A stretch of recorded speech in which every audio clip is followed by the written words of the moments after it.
and welcome to Management Under Construction. I'm Dee Davis. And I'm Brad Wyant. Energy bills, part 2, because one part just isn't enough when it's such a fun topic like energy bills. If you'll remember in part 1, we discussed some of the reasons that energy bills are on the rise, how energy use has changed over time. As you'll see in this episode, that's changed quite a bit. We also talked a little bit about how some green energy policies are impacting the cost of energy that we're paying today.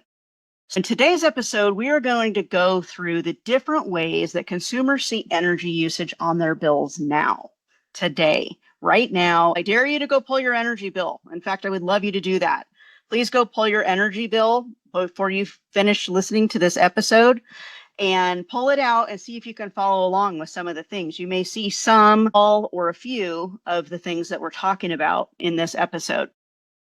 And then we're going to compare some rates and different methods in different parts of the United States. So I was able to gather some information about how things look across the United States in specific areas and give you some specific examples. And then we're going to talk about what you really are here to hear, which is what can I do about it? How can I positively impact my energy bill, whether it's at your home or at your business? Brad, any questions or lingering thoughts from part 1 before we get started?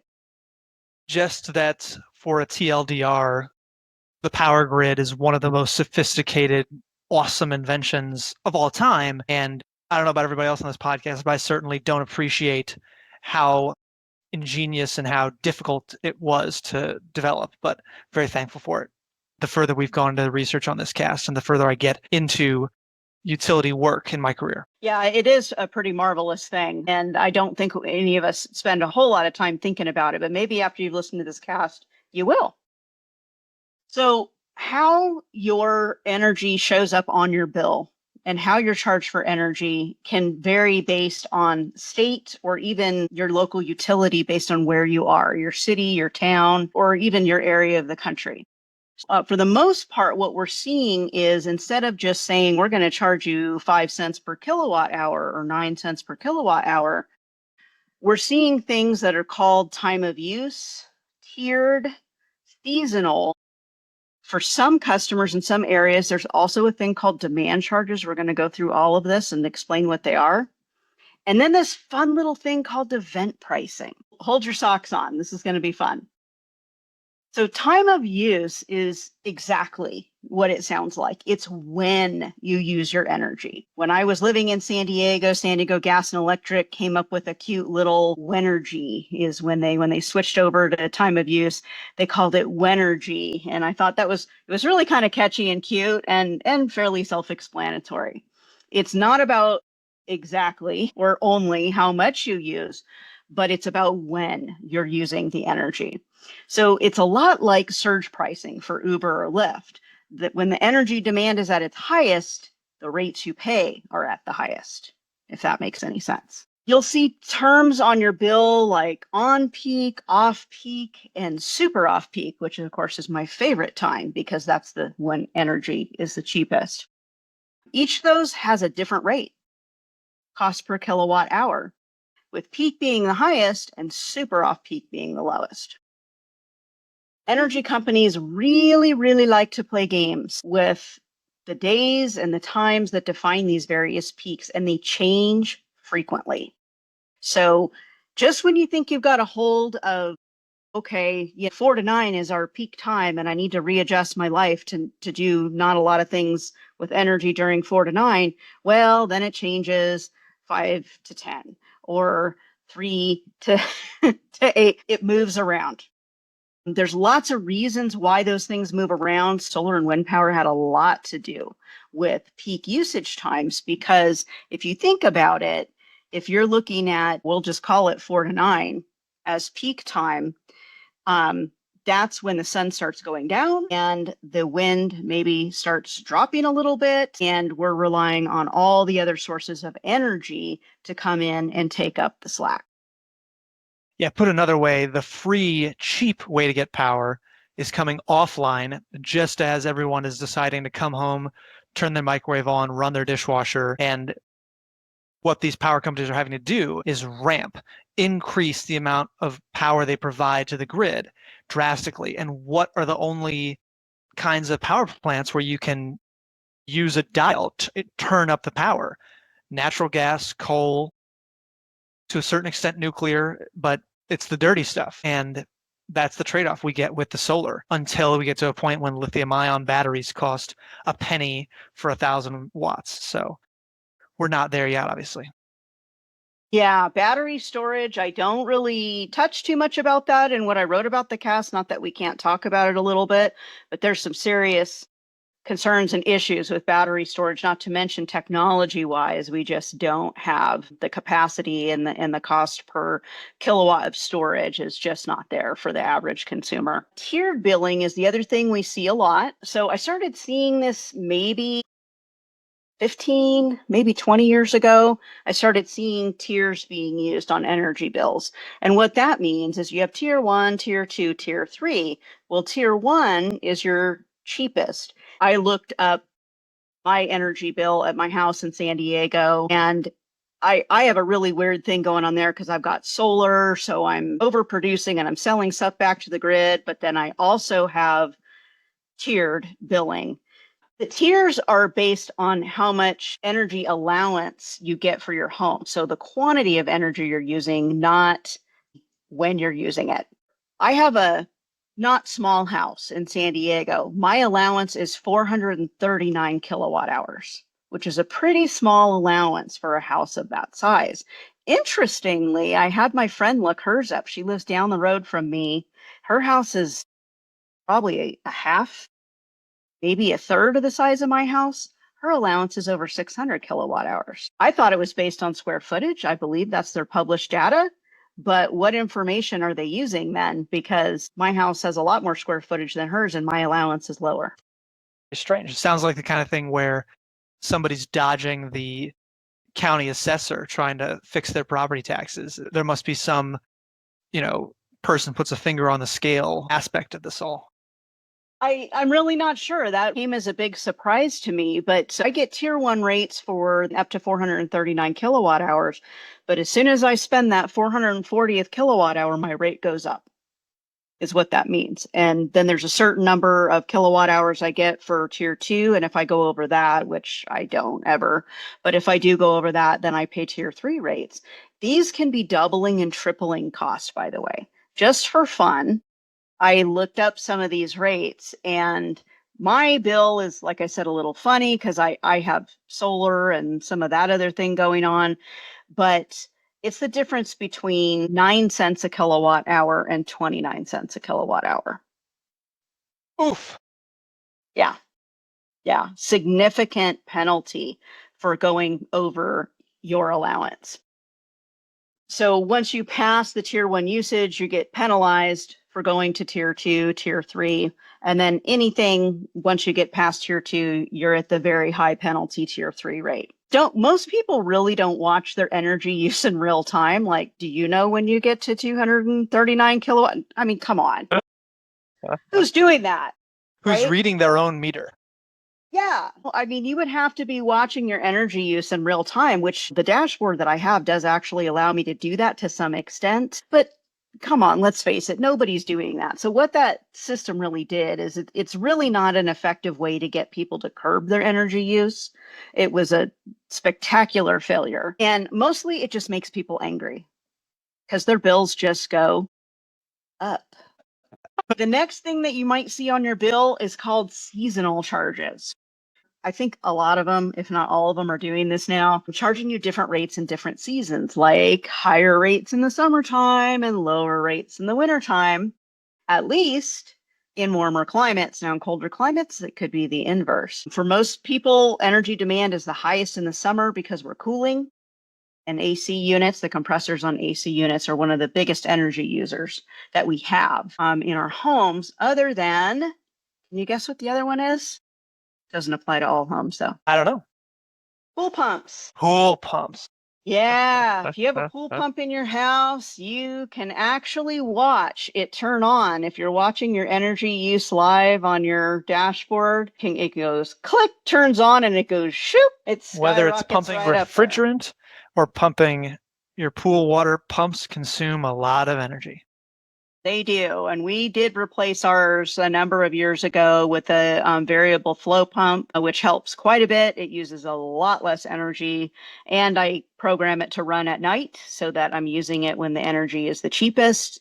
So it doesn't impact us as much. Still, I threaten to backfill that pool every single year. One of these days, I'm going to do it. Seasonal rates, you may be seeing that your rates are changing and you'll see your bills going up higher. Well, part of it may be that you're paying a higher rate during one part of the year. The other lovely thing that has reared its head in the last few years is called a demand charge. This used to only be seen in commercial buildings. Back in my commissioning days and my energy manager days, I would work with commercial clients to help them understand how they're using their energy and when they're using your energy and level it so that we're not seeing these big, huge peaks when you come in and turn everything on. That's what a demand charge is penalizing you for. Because what you're doing is you're creating a huge demand all at once when you're turning a bunch of things on. So for a residential user, that might look something like coming home from work, cranking up the AC, turning on the oven, turning on the TV, turning on a bunch of lights, whatever you got going on in your house. Hey, Alexa, da da da da da, whatever you're doing in your home, now you're home. You weren't home before, now you're home. All this jumble of activity. That used to be saved for commercial customers, but now they are starting to see on residential bills. I think out in California, I saw it the first time maybe 7 or 8 years ago. And some of these demand charges for a residential customer can be hundreds and hundreds and hundreds of dollars. I've even seen a residential customer get tagged for over $1,000 in demand fees. Now, what in the world they were doing to get $1,000 in demand fees, I don't know. But these demand charges, the way they work is they have a tendency to penalize you for one act for a prolonged period of time. So it depends on your energy provider how they classify a demand charge and how long they penalize you for it. But it's often not a single penalty. It can be for a commercial customer, whatever your peak use was, you get penalized for that for 12 months. What? Yes. Oh, So commercial wow. customers have been dealing with this for a very long time. And energy managers are going into facilities and trying to help these commercial customers understand how to level their energy use. And this is where complicated commercial systems like thermal ice storage come in, because you're going to make the ice to cool your building in the middle of the night, and then you're going to circulate that during the day. There's all these complicated things that happen. That's a really interesting piece of engineering that I want to talk about for a second. You're talking about an industrial system inside a commercial building only to create ice just because it is cheaper to create that ice off hours than it is to use a conventional, more efficient air conditioning system during peak hours. That is hardcore refrigeration engineering happening at a very different way than it otherwise would, if only for this rate issue, the difference in cost between one time of day and the other. That's mind-boggling to me. That's pretty wild. That's awesome and crazy, and it would drive me nuts if I had to pay for one. But it's radical. Yeah, this is extremely large scale cooling that we're talking about with ice storage units. These systems are massive and extremely expensive and complicated. But yeah, that's precisely the reason they exist, is because the cost difference to cool in the middle of the night, create something cold in the middle of the night and create something cold in the middle of the day, we can use heat transfer to pull, pull the cold off the ice, for lack of a better term, during the day when energy cost is high. So there's whole businesses that are framed on the fact that energy costs more at different times. So, and that these demand charges are a real thing. Depends on your provider, whether or not they penalize you for a long period of time or a single moment in time. In San Diego, I have not gotten any of those demand charges on any of my bills, but I got hit on when I checked my bill in Colorado. Just for fun, my energy bills are very low in Colorado. Energy is very cheap there. But I got hit for like $4 and change for a specific event on a specific day. They tell me what day and what hour that it happened. Who knows what happened? Maybe it was really hot that day. I'd have to go back and look. But it was probably the air conditioner. I probably decided it was too hot and turned it on. So that's demand charges. Event pricing is another one that you may see. So this sounds like it might be fun, huh? Event pricing, like maybe there's a party, there's an event Let's we're go to the going gig. to. Get it going on. Yeah. Yeah, maybe it's fun. It's not. It's not fun. What it is event pricing might be something like an extreme weather event, an extremely hot snap that happens in a whole area. And this happens in San Diego, I would say 3 or 4 times a year. I've seen it happen in Colorado a couple of times. And certainly in other parts of the country as well, back east, where you'll have a week or two of just super hot days. Well, those are called event days. They'll say, okay, if we have so many days of the temperature going up this much and being over a certain temperature, people are going to be cranking up their ACs to accommodate for that. It's an event day. And an event day means an energy penalty. So depending on where you are, you may have the option to get a little device put on the compressor of your AC unit. I volunteered for that program for many years when I lived in San Diego, where they can actually turn the compressor of your AC unit off during an event day. They decide, not you, when you sign up for it, but you get several $100s a year in credits on your bills, and you can still run the fan. I had it happen on a holiday one time. I want to say it was Thanksgiving, which you wouldn't think that you would have a high heat day on Thanksgiving, but we did one year. And I had that thing on the compressor of the AC unit, and it turned it off, and it was miserable. We had it taken off after that. That was enough. But we got several $100s a year in credit on our bill every year, and I think that was before we had solar. And then that may have been what sent me finally over the edge to solar. A house full of people and it's 90 degrees in the house. It's not good.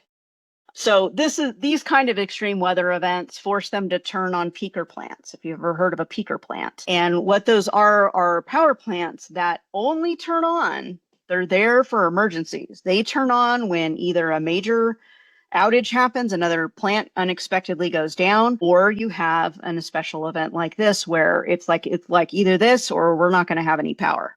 They'll turn on the peaker plants, and those are very, very expensive to run. There was actually a scandal a bunch of years ago out in California about that, about them saying that they kept having to turn all these peaker plants on. And I think there was a scandal about they were really scamming the energy consumers to pay more. And I think a bunch of people got money back. There was a lawsuit.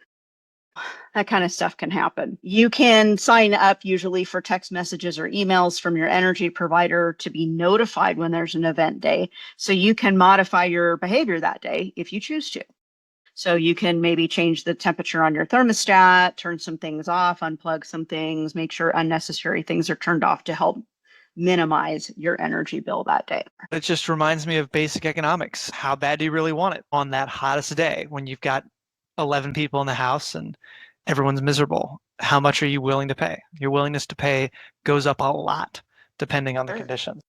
Sure it does. And yeah, I'm sure a lot of people were willing to pay on that day, because how many people were entertaining for Thanksgiving when it was 100 degrees outside or whatever it was. So as I mentioned in part 1 of the cast, if I could give you a straight answer as to why your energy bills are rising, if I could draw a straight line for you, but I can't draw a straight line, because all those things we just talked about, all the time of use, the tier, the seasonal, the demand, the event, guess what? It's all happening at the same time. You could be paying seasonal and tiered at the same time. And then you can have an event. More than likely, you're having many of these things happening at the same time on your bill. So no wonder consumers are confused about what in the heck is happening on their bills. Why is my energy bill going up? I did all the retrofits. I replaced the pool pump. I got energy efficient appliances. I got new washer and dryers. I replaced all the light bulbs to LED. I'm turning off the lights, but my bill keeps going up. It's not just your use. That's the problem. All those energy efficiency things that we do are to bring your kilowatt hour usage down. But your bill isn't just your usage. It's seasonal, it's tiered, it's time of use, it's all this crazy stuff all at once. So that's why I can't draw a straight line for you. And depending on where you are, it is absolutely going to be different. So, okay, honest raise of hands by all the listeners. How many of you actually look at your bill every month? I mean, look at it, not just the balance, not the how much you owe, but look at the bill. My hand is not up. I got to be honest, I used to be pretty good when I was learning all this stuff. I was very diligent about making sure that I understood it all, and I took classes and I did all these things. I used to be very diligent. I've gotten a little bit lazy since I moved to Colorado because guess what? Energy here, very, very cheap. My energy bill is between $60 and $80 a month year round. Compared to what I was paying in California, especially before I got solar, I don't pay anything more now that I have solar on that house. But compared to what I was paying in California, it's not even worth mentioning. People pay $300, $500, $800 a month in California for energy. Okay. So this brings me to where's the most expensive energy in the United States? We touched on it in episode 1. It's Hawaii. 41.27 cents per kilowatt hour in Hawaii. And again, this is all of Hawaii average. Might be slightly different in different places. So these are state averages that I'm going to be giving you.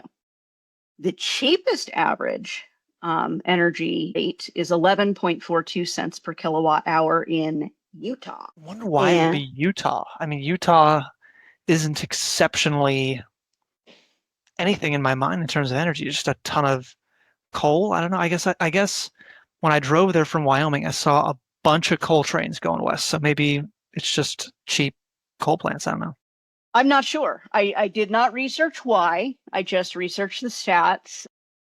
In Hawaii, it's not that surprising because everything is imported in Hawaii. Everything is expensive. I was stationed there when I was in the Navy for a little bit, and back then, and this is like early 90s, I think milk was $7 or $8 a gallon in the early 90s. I don't even know what it is now. Yeah. So imagine the premium that you have to pay on electrical power, anything for a job if you're in the construction business and you're listening to this. Then add the shipping charge of slow boating it to Hawaii, let alone having to air freight it, heaven forbid. The big equipment that they have to install for power plants all has to be shipped, and it has to be trucked through mountains and other incredible geography of Hawaii. I mean, pretty serious, pretty tough, and it's per island. They're not going to run underwater cables between islands, so you got to have a power plant here and a power plant there and another one there, so there's no scale efficiency with those things. I belong to the National Association of Women in Construction, and we had the Alaska chapter come and do a presentation on the challenges of building in Alaska. And wow, all that stuff you just said, depending on where you are in Alaska, there's parts, including the capital, Juneau, that has no roads that go to it. It's not connected to the rest of the state with roads. You have to either fly things in via seaplane, or you have to bring it in on a barge. Those are your options. So a lot of the state is like that, and there's more remote areas.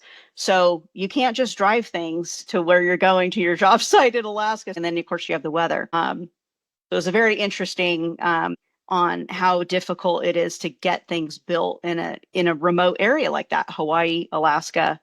And I'm sure there's a lot of other countries that deal with that kind of thing. We don't deal with it that much in the U.S. We don't, which is very fortunate. There are a lot of geographies that are much more challenging than ours. The second most expensive energy, drum roll please, Not surprisingly, California, average of 30 cents, 30.22 cents per kilowatt hour. Now, that's an average. So that includes the entire state. It's a big state. There's lots of jurisdictions. It's all very different, but that's an average. And so how's that deregulation working for Texas? Remember we talked in part one of the cast how Texas kind of seceded from the energy union way back when, and said, no, we're going to do our own thing. We don't want to play with the rest of you states. So how's that working out for Texas? Well, they're in the middle of the pack at 15.61 cents. So they're right about in the middle. Maybe not in terms of performance. If history is any indicator, they've had some performance issues in the past.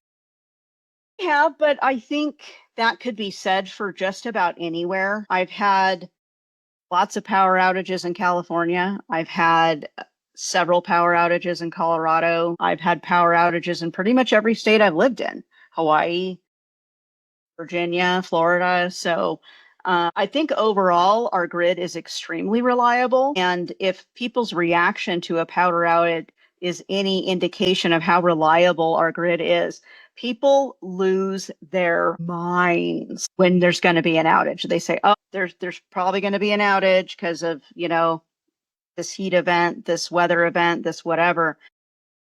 You've heard of it. Everybody's heard of it. What do people do? They run to the store, they get bread, milk, ice, and water. I think those are the four main things that the stores usually get cleaned out of. I don't understand the bread part or the milk, really. If the power's out, how are you going to refrigerate the milk? Yeah, the milk's just going to go bad. What are you doing? Yeah, I mean, the ice, I guess I kind of get. I'm assuming you're filling a Going back to the old days, doing an icebox solution. Put it in the refrigerator or the freezer, or you're putting it in a cooler. So that kind of makes sense to me. I crack up. I tend to be one of those people that's prepared, and so I'm not one of those that's running to the store unless you just happen to catch me at a real bad time. But usually I'm prepared enough that I don't have to do those things. The next thing I want to talk about, and this is again, you can control part of your bill, but not all of your bill. I took a couple of different bills from a couple of different types of properties in California. I took Brad's bills from his last house in Michigan and my bill at the house in Colorado, and I looked at how much of the bill was usage and how much was other stuff. And that other stuff is just fees, folks, okay? Deregulation fees, nuclear decommissioning fees, livery fees, blah, blah, blah, fees that are not your actual kilowatt hour usage. My bill in California is pretty consistently about 50% of the actual dollar value of the bill is use. The other 50% is fees, taxes, fees, things I can't control. And those fees, while not altered by how much you use of the power, are the thing that pay for getting you the power in the first place, I assume, right? They're covering the minimum cost of having a power company, of paying accountants that have to do your bill no matter what, that kind of thing, or do we know? Yeah, there is a specific line item in everybody's bill. They call it slightly different things, but it's essentially a delivery fee, and it is based on your usage. So if you use 500 kilowatt hours that month, it's a multiple. It's 500 kilowatt hours times however many cents per kilowatt hour, and that's your delivery fee. And that's how the utility company maintains your lines and pays their employees and, that kind of stuff. But there's a lot of other fees on there too. There's taxes and a lot of other fees. That's just one of the many fees that you'll find on your bill. So again, go grab that bill, take a look at what it is in your area. I checked my friend's bill in California, in the same area of California, because she doesn't have solar and I do. And I wondered if that impacted that at all. Not much. 54% of hers was usage. She's on a very different plan than I am. And so she had slightly less fees than I did, but not by much. Brad's bills in Michigan, about 35% of your bill was use. The rest was fees. And that does not surprise me, knowing what the grid and DTE are like. It's a old system that needs a lot of work. that gets pummeled by snow every winter and is very, very hot in the summer. So just a very extreme set of conditions. Yeah, and that's why I'm saying, wherever you are listening from, and I would actually be curious. I know we have a lot of international listeners. I would love to know how this works where you are. We have a lot of listeners in Japan and the Philippines, in Romania, in several different countries in Europe. I'd love to hear from you guys how this works where you are. If you could drop us a line at heyD@managementunderconstruction.com, I'd love to hear from you. My bill in Colorado is about 55%. So interesting. California, Colorado in the 50% range, Michigan, 35% range being use, and the rest of it all being fees. I'd love to hear from any listener from anywhere. What are you seeing on your bill? How much of it is actual kilowatt hour usage to your bill versus your total bill? Just a simple division there. So, what is the takeaway? The takeaway is you can't change the fees, folks. The only thing you can change is what and how you use the energy. So, why is your bill going up? There's a plethora of reasons why your bill is going up, but the only thing you can control is your use. So, let's talk about what you can change. So potentially you can change your billing plan. So for example, San Diego Gas and Electric in San Diego has a multitude of different billing plans to choose from. You have to pay attention a little bit. I could choose time of use, or I could choose tiered, possibly. I don't know, with solar, I may or may not have that choice. But once you understand how you use your energy and how it's billed, changing the billing plan may save you money. You can also change how and when you use your energy. So this is a list. So let's talk about some of these things. Big users: laundry, pool pumps, microwaves, oven, compressors, things like that. Run them at night or on off peak times as much as you reasonably can. Now, does this mean you sweat to death until 9 o'clock at night? I've done it. I've done it. I've just waited. I'm like, okay, I'm only turning the AC to this point, and at 9 o'clock, man, when the energy gets cheaper, I am gonna be cooler. So I do that sometimes, and sometimes I can't wait. Sometimes it's just not worth it. I'm turning it up now, and I'm done today. Unplug things that you're not using or that you use intermittently: toasters, can openers, microwaves, phone chargers. We talked about putting things on timers in the last episode. Timers and power strips are a great option.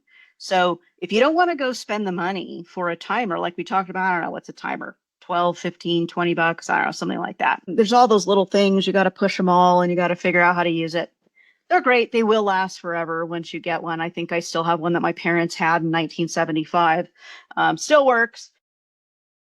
But you could do that. You can invest the money in some timers. You can also just unplug it. Or I have the toaster, the coffee maker, can opener, things like that that are off more than they're on. They're on a power strip. And when I need them, I turn the power strip on. I use the thing, I turn it off. That's simple. That way it's not drawing power all the time. When you go on vacation or you go out of town, definitely unplug everything you possibly can. That's also a fire safety tip. You're welcome. Use alternative methods to save energy. Have you heard of that thing called hang drying clothes? So a little bit of inside baseball here for the listeners. We paused the recording of the cast a little earlier because I had to do my laundry. I had to move my laundry along because I'm traveling soon, and I couldn't avoid doing it just now. Honestly, not nuking my laundry in the dryer at like the hottest temperature, my clothes are lasting longer. I got that tip from somebody in grad school, and 100% try it. Do it on a lighter cycle in terms of the heat, and then iron whatever you want to iron. And you will notice a difference in the longevity of your clothes and in the power bill on that. Yeah, dryers are a major consumer of energy, and dryers are pretty much electric, especially my nicer clothes. I like to hang, not that I have all that many nice clothes, but the clothes that I do have, I hang those dry, all of them. So one of the beautiful things about living in Colorado is I can put something on a hanger and a half an hour later, it's completely dry. I love it. It's fantastic. Your clothes will last longer, they'll look better, and you don't consume any energy or heat up your house in the middle of summer to dry your clothes. I used to hand wash and hang dry my clothes when I was poor. I didn't have any money. I did it all the time.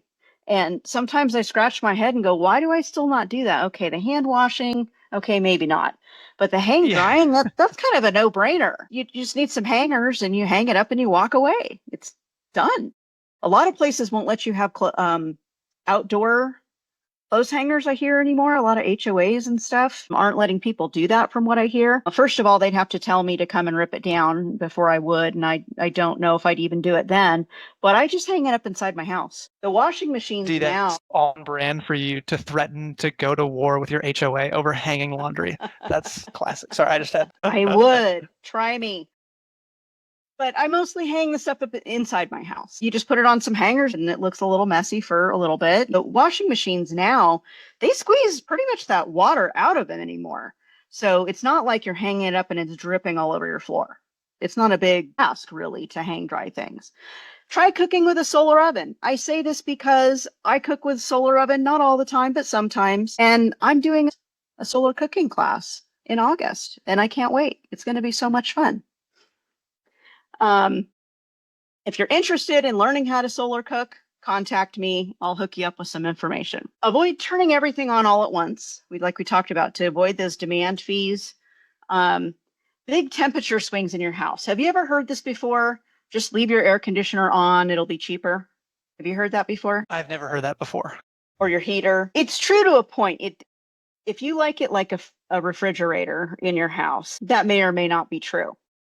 But what you want to avoid is big temperature swings in your house. So you want to leave your heater or your AC on to avoid that wild temperature swing where you come home and you're like, it's way too hot or it's way too cold. And now you're asking the unit to catch up and work really, really hard for hours and hours to get the house to the place where you want it.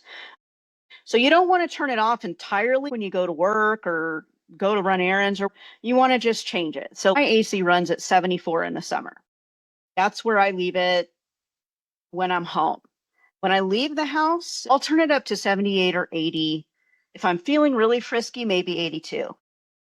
And I leave it there so that when I get home, I can start slowly turning it back to the comfortable level without it having to go from it being 85 or 88 in the house all the way down to 74.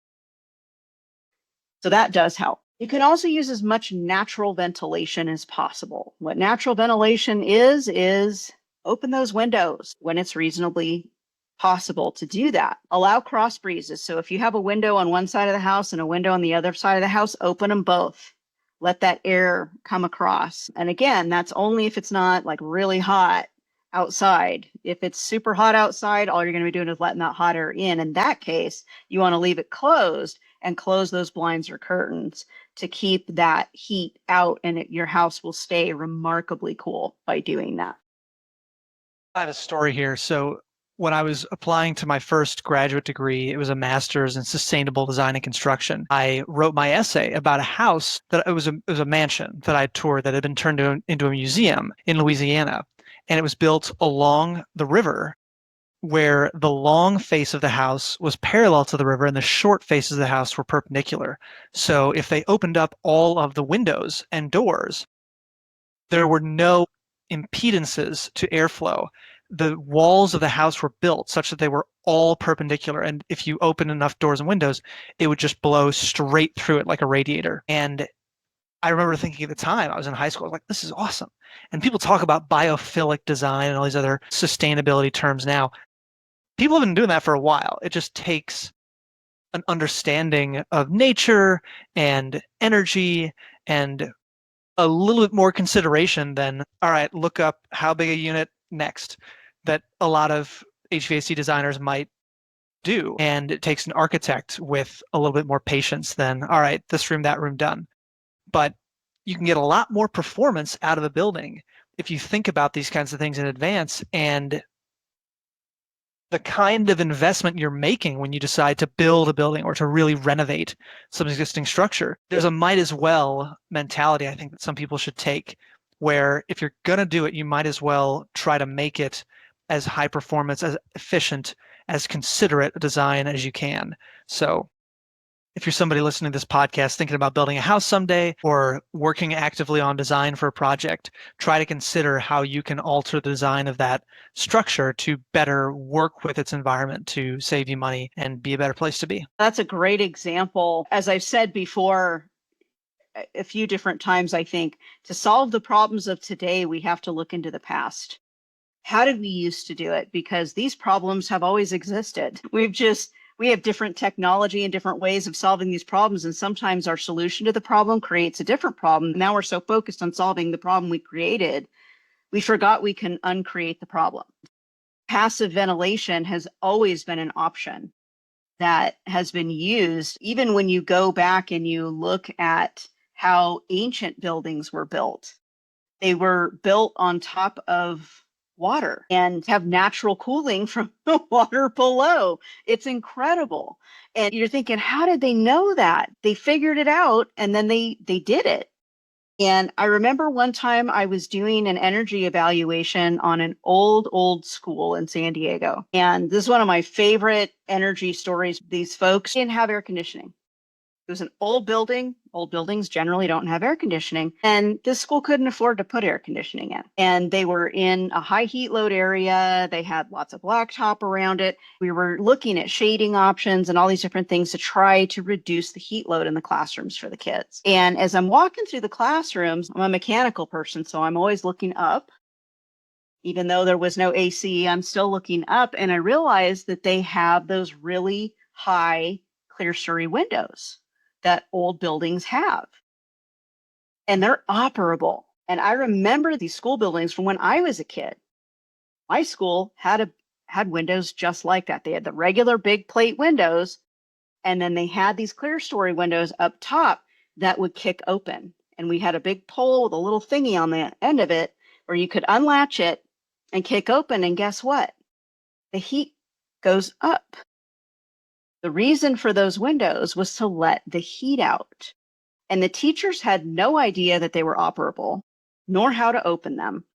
So that was a game changer for them until we could get some better solutions put in place. It at least let the heat out. So sometimes we have to look into the past to solve some of our current challenges. Natural ventilation, open your windows, allow your cross breezes, close blinds and drapes to keep the sun from coming through or keep the heat coming through your glazing in the windows, and that works incredibly well. Something that we also touched on in a recent podcast is the energy use, like ChatGPT and AI. It uses a ton of energy and a ton of water. Sit there and play on AI all day long, you're actually using a ton of energy. So you could maybe skip some of that. Definitely shut down your computers, your printers, your monitors when not in use.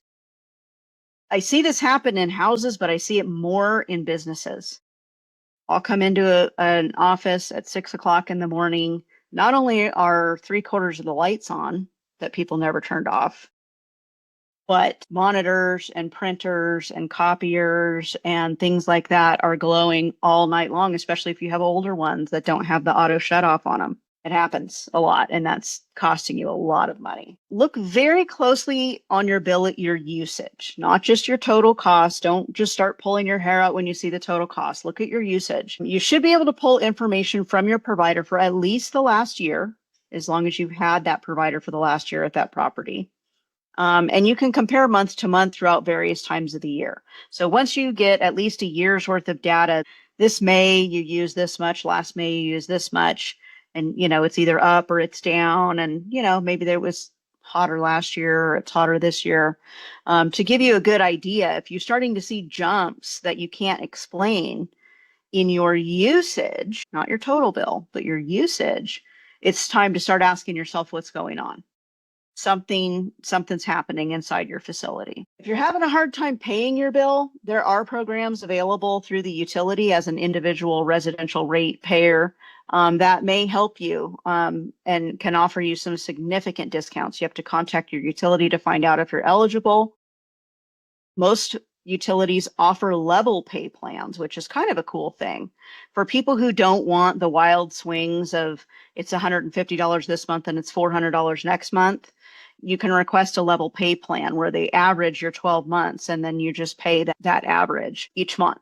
So that's kind of a nice deal if predictability is important to you. They also have payment terms that can be available if you're going through a tough time. I know there's a lot of people out there right now that are unemployed. If you're having a tough time, there are payment terms usually available through your utility. If you need help understanding your bill, call me, email me, text me, and I'll see what I can do to help you understand what you're seeing on your bill.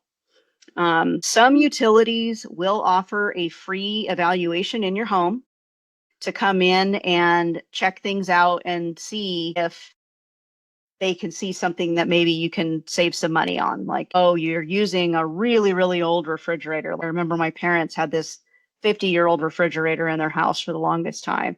I was like, Mom, you got to get rid of this thing. The utility will actually give you a rebate. They'll come and pick it up and they'll take it and they'll recycle the refrigerant and they'll give you $50 or $75 towards your next refrigerator. But this thing is killing your energy bill and they finally got rid of it. So if you need some help, contact me. I'll see what I can do to help.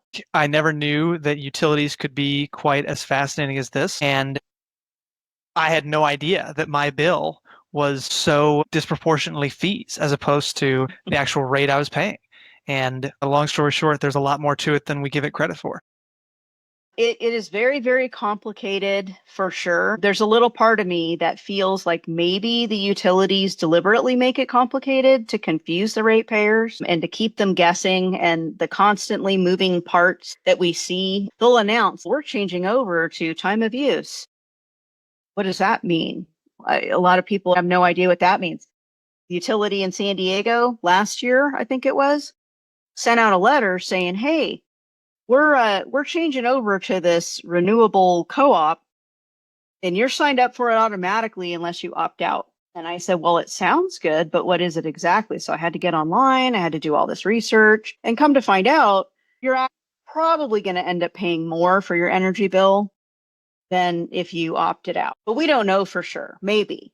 And I said, okay. I've said before on the podcast, I'm a wait and see gal. I'm never an early adopter at anything. The sustainability part of me wanted to jump on board, but you got to be very careful because I have a low level of trust with the folks that are running things on that side. So just because you're putting green and sustainability and renewable energy in there doesn't necessarily mean that that's really what's going on. I'm going to wait and see. I'm going to keep some tabs on it and I may switch over to it. But for the moment, I just stuck with the basic plan. All right. Next time, we're talking about procurement.